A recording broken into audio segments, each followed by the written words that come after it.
hari ini sudah sekitar 30 sekian atau bahkan 40% dari total SPPG yang harusnya ada di Jawa Timur sekarang ini sudah beroperasional.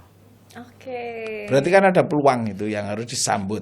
Berarti di dapur itu, di dapur MBG itu ada kebutuhan beras, ada kebutuhan daging, ada kebutuhan telur, ada kebutuhan sayur, ada kebutuhan susu, ada kebutuhan susu. Seneng ya. Ada kebutuhan buah.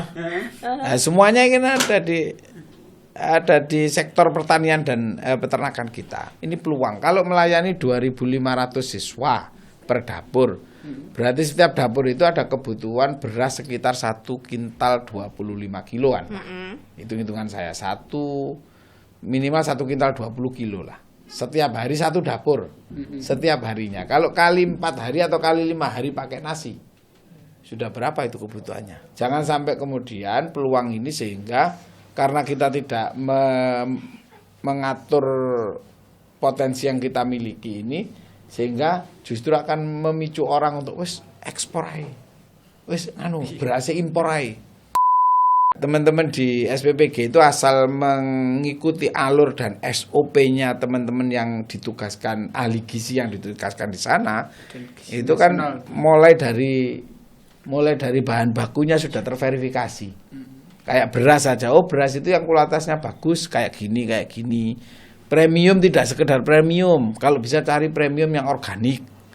Meskipun harganya 18.000 per kilo, tapi kan sehat.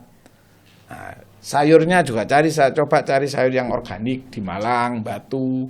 Hari ini sudah Lumajang sudah mulai mengurangi penggunaan pupuk kimia, diganti dengan pupuk organik. Nah itu kan memang sehat. Persoalan yang muncul itu, yang pertama memang keberadaan bahan-bahan. Jadi suplai kebutuhan bahannya itu yang agak masih perlu kita perhatikan, perlu kita tingkatkan. Apakah di tingkatan petani kita yang memang produksinya harus ditambah, atau justru teman-teman pelaku-pelaku atau pelaksana di SPPG ini di dapur-dapur ini belum tahu mana pasarnya. Yang harus dibelanjakan untuk pemenuhan menu yang akan disajikan itu 10.000. 3.000 untuk operasional termasuk gaji pekerja. Yang 2.000 itu sewa dapur dan alat. Nah, itu aja. Jadi jangan main-main yang di 10.000 itu.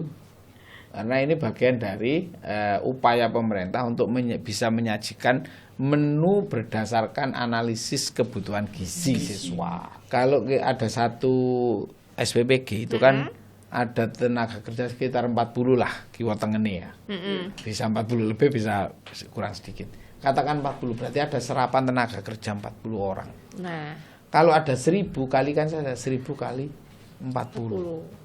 Berarti sudah berapa tenaga kerja yang terserap.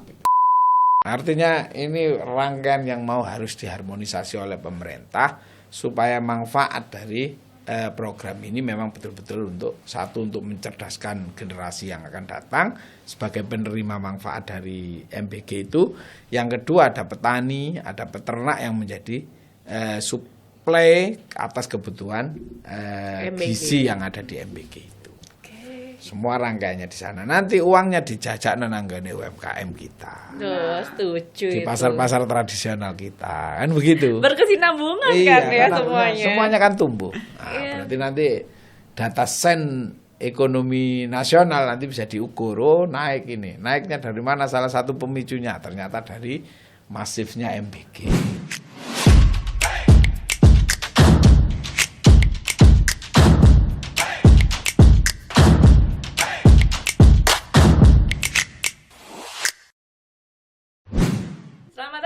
Podcast Kios Koran. Mana suaranya? Tentunya kanal berbagai sudut pandang dari Titik Kreasi Production, sebuah ruang penyiaran independen, netral dan juga non-profit, hadir tanpa kepentingan, tanpa tekanan dan juga tanpa keberpihakan. Kami sajikan dengan gaya kami dan saya Dewi Inilah podcast Kios Koran. Yeay. Ya, saya nggak hadir sendiri sekarang ya, saya nggak tayang sendiri, tetap bersama yang luar biasa sekali. Saya ditemani oleh Bapak Haji Muhammad Abdul Qadir. Bantu loh, bantu. Nah, Pak Abdul Qadir ini dari Komisi B PKB, betul? Betul.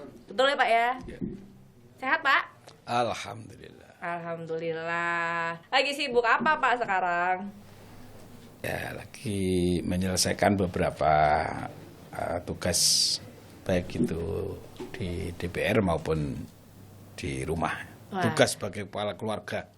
Totalan tahunan. Akhir tahun ya. Menjelang akhir tahun Iya. sibuk banget. Banyak yang harus ditotal. Penutupan Pak ya. Penutupan. Ada tambahan Pak buat saya Pak? Tambahan emosi. Tambahan akhir tahun. Iya. Aduh, luar biasa. Emang kalau Pak Abdul Qadir sendiri, kalau kalian tahu dari Komisi B wilayah Dapil Gresik, Lamongan. Nah, kalau mau cari bandeng ke beliau. Betul. Bukan ke saya, maksudnya ke Gresik.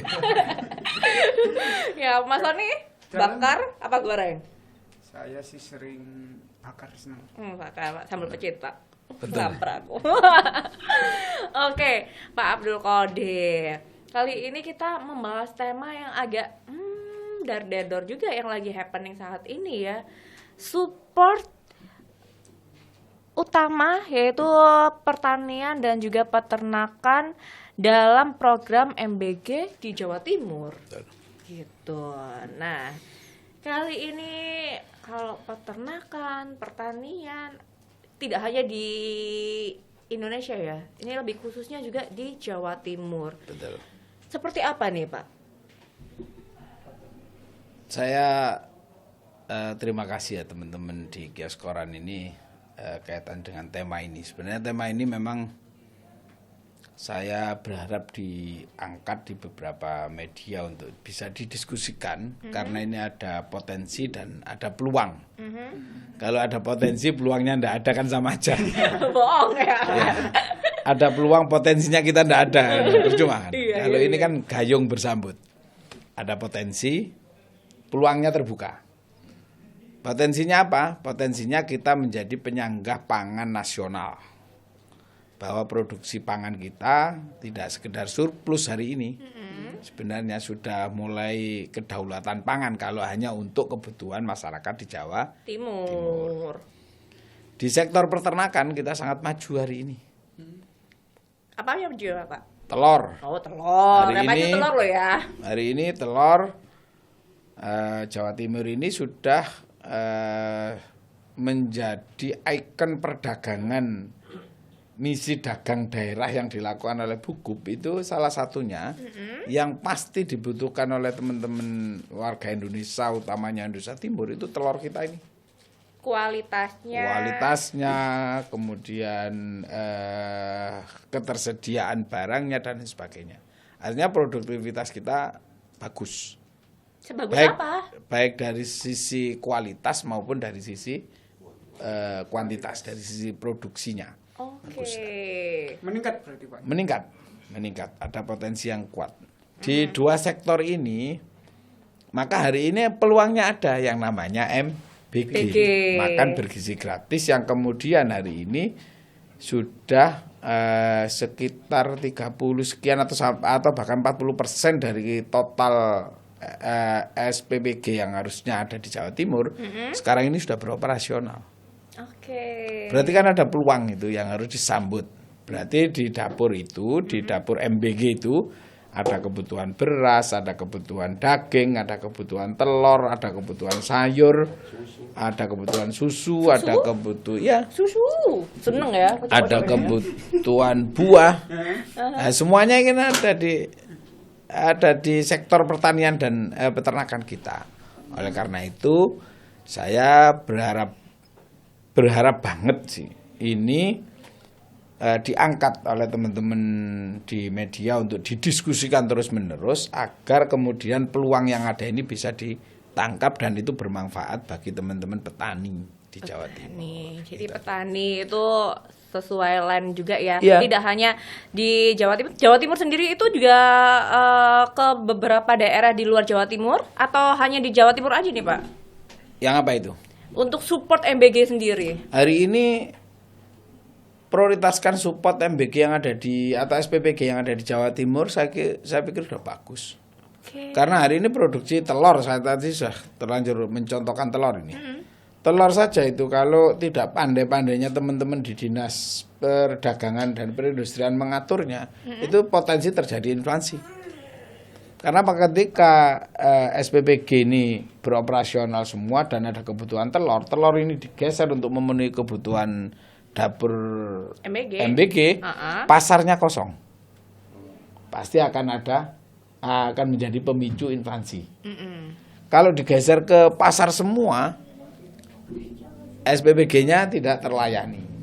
Nah, ini yang harus kemudian terus dijaga sehingga teman-teman di dinas peternakan itu ya harus terus mengembangkan upaya-upaya masyarakat kita didorong untuk menambah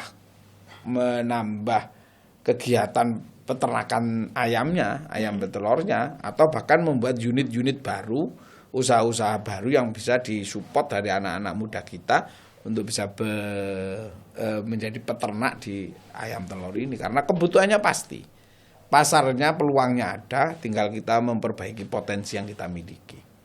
Nah, untuk MBG sendiri di Jawa Timur tuh ada berapa totalnya, Pak? Ya nanti lihat saja berapa siswa yang ada di Jawa Timur. Kalau dibagi katakan 2.500 per dapur, maka harus ada berapa ribu itu dapur yang harus didirikan di Jawa Timur. Hari ini baru 40% yang sudah beroperasional dari total kebutuhan. Berarti masih ada peluang 60% lagi dong. Iya, Masih luar biasa. Belum terlayani semuanya kan. Karena ya banyak hal lah. Karena standarisasi pendirian SPPG sendiri juga memang tidak mudah. Tapi peluang, lagi-lagi saya bicarakan ini peluang. Kalau melayani 2.500 siswa per dapur, berarti setiap dapur itu ada kebutuhan beras sekitar 1 kintal 25 kiloan. Hitung-hitungan saya, minimal 1 kintal 20 kilo lah. Setiap hari satu dapur, setiap harinya. Kalau kali 4 hari atau kali 5 hari pakai nasi, sudah berapa itu kebutuhannya? Maka ada peluang petani-petani, produsen-produsen gabah yang hari ini sudah mulai meningkat terus ini di Jawa Timur. Meningkat terus. Gabah keringnya sudah 9, sekian juta ton lah. Kalau dijadikan beras sudah 6, sekian juta ton. Tapi peluang ini harus terus diambil. Jangan sampai kemudian peluang ini sehingga karena kita tidak mengatur potensi yang kita miliki ini, sehingga justru akan memicu orang untuk ekspor aja. Beras impor aja. Sampai ekspor, impor aja. Dagingnya impor aja. Telurnya impor aja. Wassalam itu. Artinya potensi dan peluang berarti kita tidak mampu kelola dengan baik. Saya berharap memang tidak ada barang impor yang kemudian itu dijadikan bahan baku MBG kita. Biar berkah ini dinikmati oleh para para petani-petani kita. Setuju banget tuh Pak. Ya, berarti kan termasuk petani juga peternak di Jawa Timur itu sebagai tulang punggung MBG. Iya. Gitu kan ya. Nah, mungkin dari sisi Pak Abdul Qodir sendiri melihat ini menjadi nilai wow sendiri nggak sih Pak? Apa yang perlu dibenahi lagi sebenarnya? Di tahun, karena ini sudah akhir tahun ya, sebenarnya kami kemarin itu di Komisi B sudah bersama Bu Ketua, Bu Ani Maslahah itu kepingin mengundang, mensinergikan antara SPPG dengan para pelaku petani yang ada di Jawa Timur. Sehingga ini bisa bersinergi antara kebutuhan dengan produksi yang harus dilakukan oleh para petani kita, sehingga tidak ada ruang celah untuk para importir itu masuk menjadi supplier di SPPG kita itu. Artinya ya tidak apa-apa sih berkegiatan sebagai importir itu juga bagus juga, itu juga kegiatan usaha juga. Tapi peluang-peluang yang memang ada di kanan kiri kita, termasuk melakukan pemberdayaan di sektor pertanian, peternakan kita, itu menjadi prioritas kita. Jadi melalui sumber daya kita sendiri untuk kita Betul. sendiri gitu kan harusnya.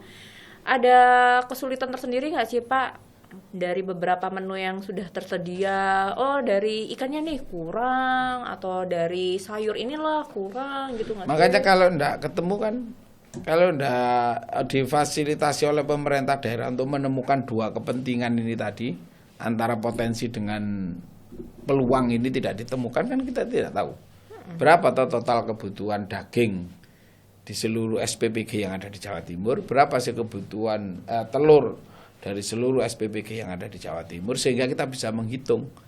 Kalau kurang, katakan, oh ternyata kita masih kurang, maka pemerintah bisa support itu dengan bekerja sama dengan bank-bank himbara untuk melakukan pembiayaan modal-modal, pemberian pinjaman modal ke peternak-peternak baru maupun peternak lama yang akan menambah usahanya. Kan bisa itu. Bisa banget. Bisa dilakukan itu lah, sehingga nanti oke, hari ini saya masih bisa memproduksi 1 ton dalam 1 tahun, katakan telur dalam 1 bulan. Bisa saja itu dengan menambah volume kegiatan usahanya, modalnya disupport dari bank-bank himbara, kemudian dia bisa memperluas jaringan usahanya, nambah lagi. Atau memberikan stimulus terhadap peternak-peternak baru, anak-anak muda kita yang di Blitar, Tulungagung, Kediri, itu bagian dari support telur yang luar biasa juga. Itu yang harus kemudian produksinya kita tingkatkan. Nah, ngomong-ngomong masalah MBG nih Pak ya, kita sebelum lanjut lebih dalam lagi ya, Bapak pernah nyobain makanan MBG nggak sih? Pernah. Gimana nih rasanya Pak? Bagus. 4 sehat, Iya. 5 kaya raya, atau 4 sehat 5 sempurna? 4 sehat 5 sempurna. Oh, Asal sesuai dengan kualifikasi dan spesifikasi yang sudah ditentukan loh ya. Artinya memang jangan berharap itu enak di lidah. Karena enak di lidah itu pasti masakan ya nyuwun sewu. Biasanya kan bumbu penyedapnya yang banyak. Ya. Nah, teman-teman di SPPG itu asal mengikuti alur dan SOP-nya teman-teman yang ditugaskan, ahli gizi yang ditugaskan di sana, itu kan mulai dari bahan bakunya sudah terverifikasi. Kayak beras saja, oh beras itu yang kualitasnya bagus, kayak gini. Premium tidak sekedar premium, kalau bisa cari premium yang organik. Meskipun harganya 18.000 per kilo, tapi kan sehat. Nah, sayurnya juga coba cari sayur yang organik di Malang, Batu. Hari ini sudah Lumajang sudah mulai mengurangi penggunaan pupuk kimia, diganti dengan pupuk organik. Nah itu kan memang sehat. Dan kalau diikuti oleh arahan atau standarisasi yang dilakukan, yang sudah diterapkan SOP-nya oleh teman-teman ahli gizi yang ditempatkan di masing-masing SPPG, ya insya Allah anak-anak kita menjadi sehat. Oke. Kalau Mas Sony sendiri udah pernah cobain nggak? Sudah, sering kali. Sering kali. Kok bisa? Iya. Anak SMA? Enggak kan? Enggak, kan pas waktu kita liputan dan sebagainya, kita ketemu MBG, kita ditawarin. Oke. Makan, enak kok, enak. Enak ya. Dan juga itu ada kayak verifikasi khusus juga gitu kan, nggak sembarangan orang kan Pak bisa Oh ya, jadi. ada ahli gizi di sini, ada koki profesional di dalamnya. Kalau masak sayur ini jangan terlalu matang, nanti bisa mengurangi kandungan gizinya, itu mereka sudah. Pokoknya asal kita ini mau taat dengan SOP dan standarisasi kesehatan, sudah itu aja. Jangan ada yang memonopoli, jangan ada yang mau cari untung besar-besaran di dalamnya. Oh itu insya Allah bermanfaat program ini. Ya. Program ini kan baru Pak, tentunya Dewan sendiri sudah melakukan sidak. Apa ini Pak temuan dan peluangnya? Memang kemarin yang kita pantau ya, kita baru mengumpulkan beberapa apa sih persoalan yang muncul itu. Yang pertama memang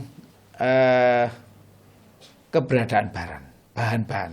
Jadi suplai kebutuhan bahannya itu yang agak masih perlu kita perhatikan, perlu kita tingkatkan. apakah di tingkatan petani kita yang memang produksinya harus ditambah atau justru teman-teman pelaku-pelaku atau pelaksana di SPPG ini di dapur-dapur ini belum tahu mana pasarnya. Hari ini itu yang kalau di Jawa Timur ya, yang cari buah yang paling banyak diserbu hari ini adalah pasar induk Tanjung Sari. Iya. Karena di sana ini temuan kami sih, temuan kami. Di sana itu kalau kita mau cari kualitas semangka yang A langsung ditunjukin. Ini Pak yang A, ini Pak yang B, ini yang C.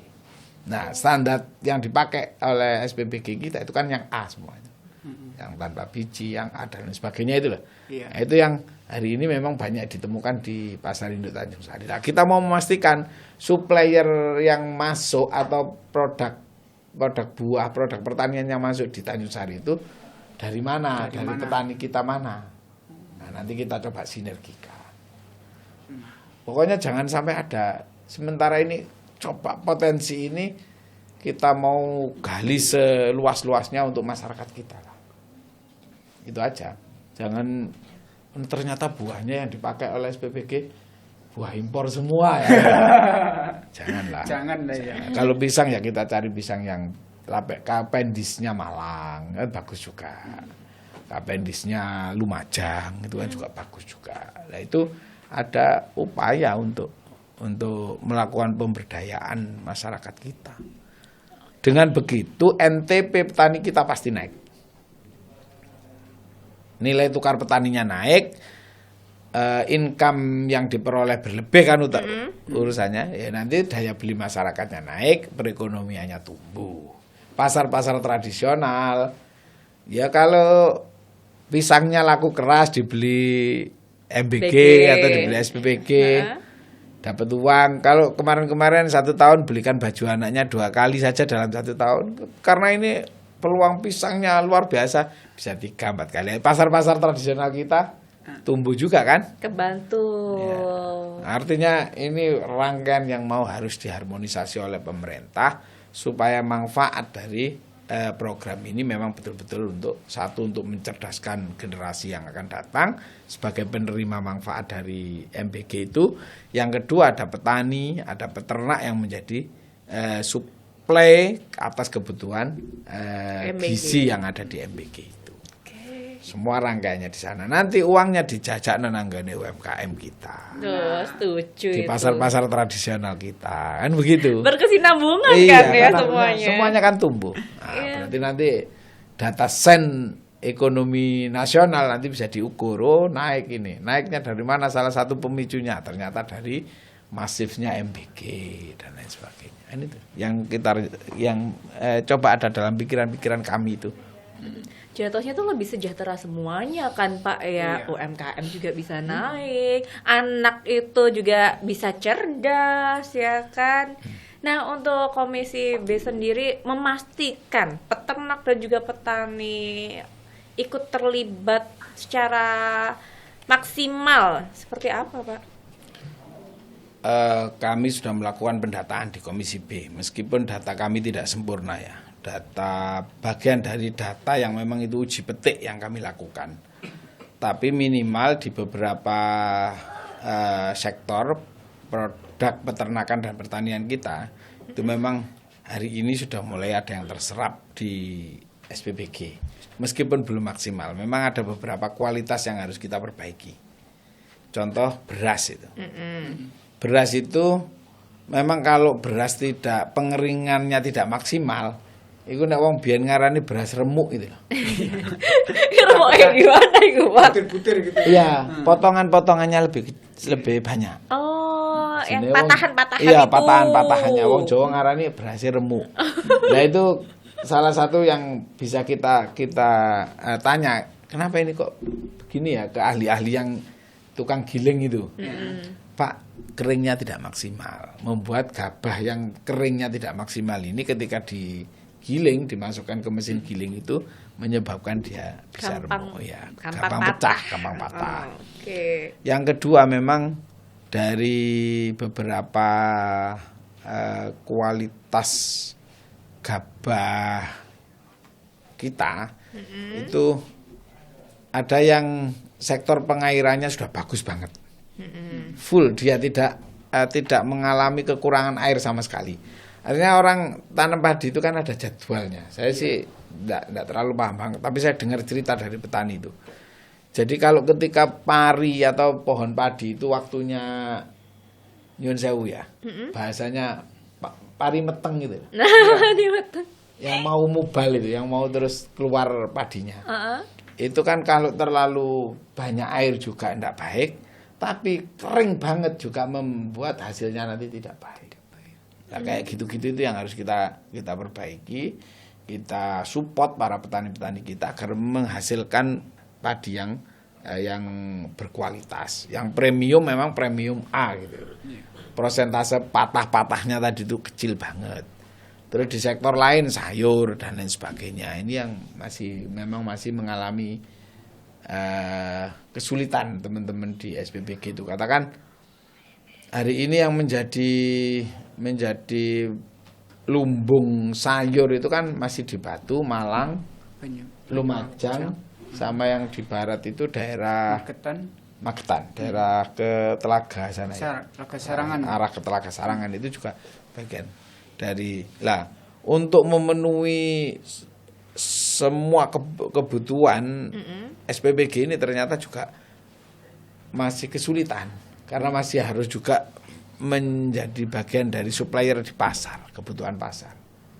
Itu yang terus harus disinergikan, nanti ditata ulang. Apakah luasan lahan pertanian sayur ini yang harus kemudian kita tambah dan lain sebagainya. Nah, itu pemerintah terus yang harus turun, harus terus melakukan. Hasil-hasil dari kami kemarin begitulah data. Kayak telur aja. Telur kita sudah pantau itu. Telur ini kalau di full kebutuhan SPBG atau MBG ini kita full dari telur kita, maka pasarnya telat. Kebutuhan pasar tidak terpenuhi. Kalau kita kasihkan pasar, SPBG-nya tidak terpenuhi.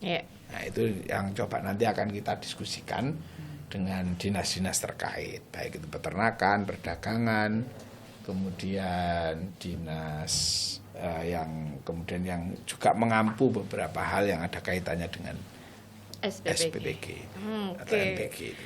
Kan ngaruh semuanya ya Pak ya.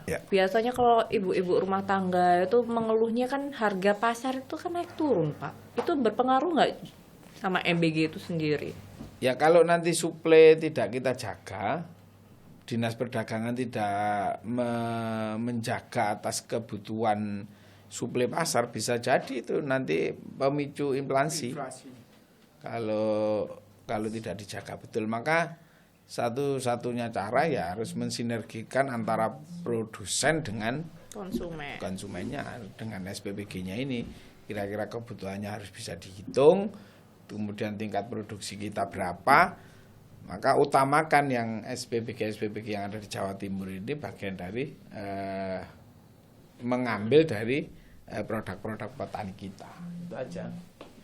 Oke, nah kalau Mas Sony sendiri ya, kalau melihat MBG pada saat ini hanya terpenuhi 40%, sedangkan kekurangannya itu kan banyak sekali Pak. Itu dikejar dari berapa lama akhirnya? Artinya yang sudah beroperasional. Yang sudah beroperasional. Tapi untuk persiapan yang hari ini sudah 90%, 80% kesiapan dapurnya untuk segala running, itu sudah banyak. Hari ini yang sudah beroperasional, kemarin kita tanya itu kisaran antara 40% dari total kebutuhan. Nah, untuk dari Komisi DPR sendiri itu membantu para pengusaha MBG itu yang seperti apa Pak? Karena kan biasanya yang setahu saya juga untuk mendaftarkan ini agak sulit, harus ada istilahnya ada uang yang jelas juga ya kan nggak sedikit untuk usaha itu Pak. Kan sudah ada standarisasi dapurnya kayak apa, standarisasi alat-alat masak sampai pada ompreng yang mau dipakai untuk menyajikan ke siswa itu kan sudah ada standarnya. Insya Allah terukur banget lah. Tinggal memang waktu saja kok. Ini kemarin waktunya yang begitu di launching oleh Pak Presiden itu kan teman-teman baru mengkoordinasikan ke bawah itu. Lembaga mana, yayasan mana, atau pihak swasta mana yang mau kemudian menjadi bagian dari support terhadap program ini, kan itu aja. Jadi saya kira hanya waktu aja kalau itu. Sebagai pengusaha sendiri kan juga lumayan. Mas Sony juga pengen loh Pak buka MBG. Betul Boleh, nggak, Mas? boleh. Iya Pak. Itu membantu pemerintah kok. Aman Mas. Mbak Dewi kalau mau buka boleh. Nah, ini pengennya sih saya buka-bukaan aja ya Pak. Nah, karena peluang MBG sendiri juga udah ada harga yang tertera, itu sudah udah terdetek ya Pak ya. Harus keluarnya seberapa? 12.000, 13.000. Yang pasti kan begini, gitu yang pasti itu yang harus dibelanjakan untuk pemenuhan menu yang akan disajikan itu 10.000. 3.000 untuk operasional termasuk gaji pekerja. Yang 2.000 itu sewa dapur dan alat. Nah, itu aja sudah. Jadi jangan main-main yang di 10.000 itu. Karena ini bagian dari upaya pemerintah untuk bisa menyajikan menu berdasarkan analisis kebutuhan gizi siswa. 10.000, yang 3.000 ya untuk bayar listrik, bayar beli airnya, untuk gaji karyawan. Dan yang alhamdulillahnya kan begini, kalau ada satu SPPG itu kan ada tenaga kerja sekitar 40 lah kiwa tengene ya. Bisa 40 lebih, bisa kurang sedikit. Katakan 40, berarti ada serapan tenaga kerja 40 orang. Nah, kalau ada 1.000 kalikan saja, 1.000 kali 40. Berarti sudah berapa tenaga kerja yang terserap itu.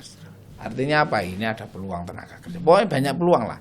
Asal itu tadi dikelola dengan benar, tidak ada monopoli, tidak dijadikan ajang mencari untung besar-besaran di dalamnya, insya Allah semua selaras. Nah itu, jadi buat ibu-ibu yang punya anaknya ini dapat MBG itu juga jangan khawatir ya Pak ya. Mungkin bisa dijelaskan lebih detail lagi sama Pak Abdul Qadir nih tentang makanan yang sudah tersedia. Tenang, aman, karena beberapa kan ricuh, nanti bakal keracunan nih, bakal gimana nih ya kan. Nah kalau hal-hal seperti itu gimana pengawasannya Pak?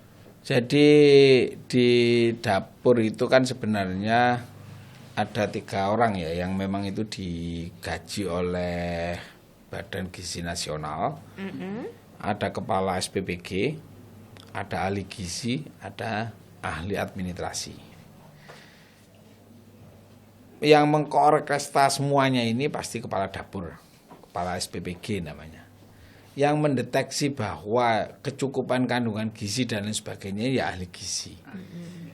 Ya, yang mengontrol semuanya, memastikan bahwa bahan yang digunakan itu bahan yang aman, tidak tercemar, tidak kena macam-macam itu yang kemudian menyebabkan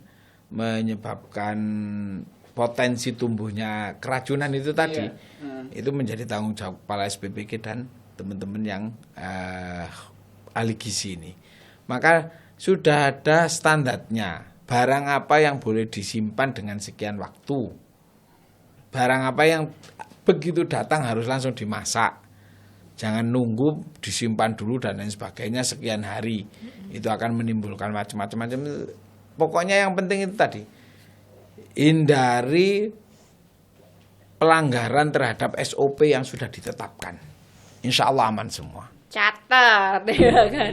Catat. Ada memang bahan-bahan yang kemudian itu kalau disimpan terlalu lama di tempat penyimpanan yang apa itu namanya freezer itu yang kemudian kalau bahan itu terlalu lama disimpan ada standarnya. Oh ini 2 hari 3 hari sudah tersimpan sini di freezer itu. Ada potensi juga itu akan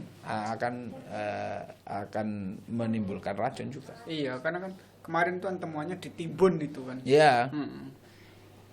Kalau hal seperti itu tetap pengawasannya harus ditegas berarti. Iya. Dan saya kira itu loh, teman-teman pokoknya hindari pelanggaran terhadap SOP yang sudah disepakati.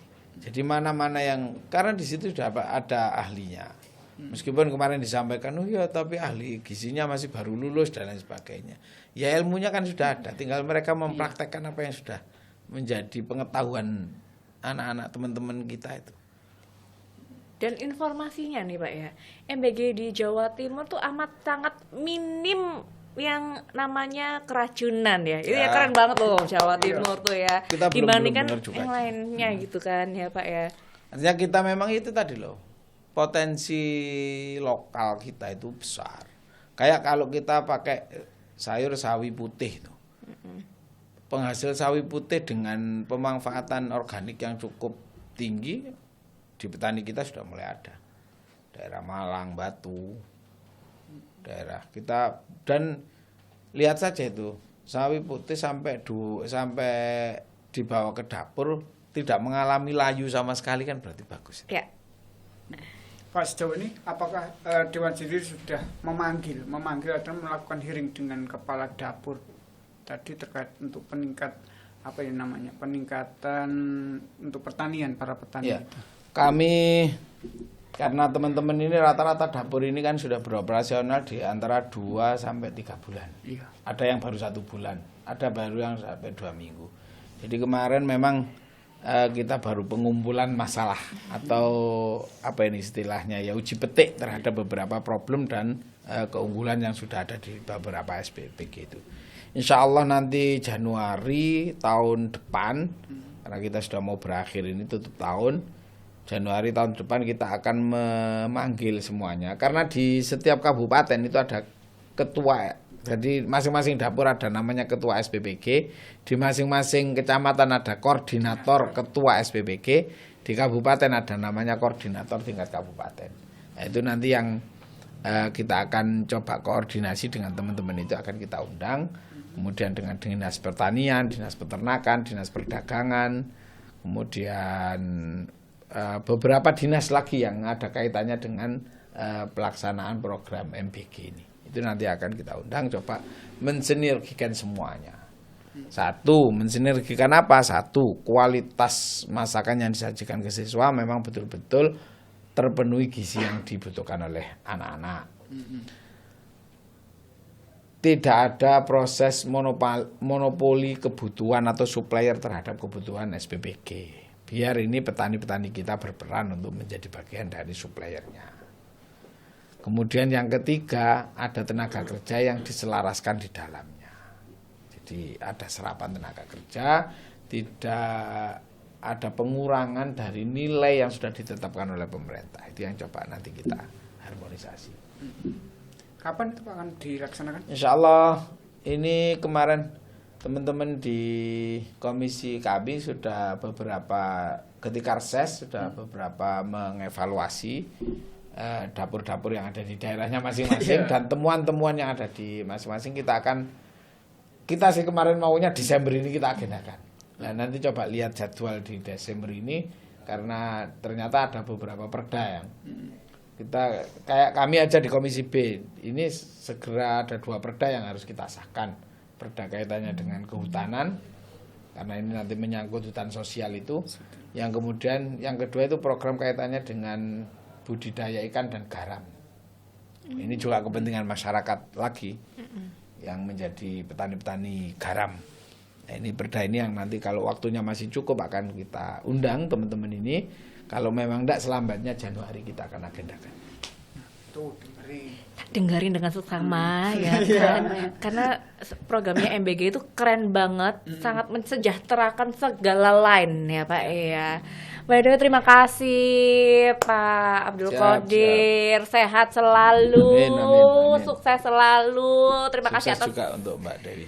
informasi yang sangat amat kita butuhkan tentunya. Baik, mungkin ada yang ingin disampaikan terakhir untuk kita semua nih Pak dari Pak Abdul Qadir. Ya, semangat bagi para petani di Jawa Timur, semangat bagi para teman-teman peternak di Jawa Timur. Ada peluang yang harus kita ambil, ada peluang yang perlu kita respon, jaga produktivitasnya. Mari kita song-song kesejahteraan bersama. Yeay, terima kasih telah menyimak podcast Kios Koran kali ini. Dan tentunya kanal suara dari Titik Kreasi Production. Tetap kritis, tetap terbuka, dan jangan berhenti membaca realita. Salam dari kami, podcast Kios Koran, karena kebenaran perlu tempat untuk bersuara. Dan sampai jumpa. Sekali lagi terima kasih Pak.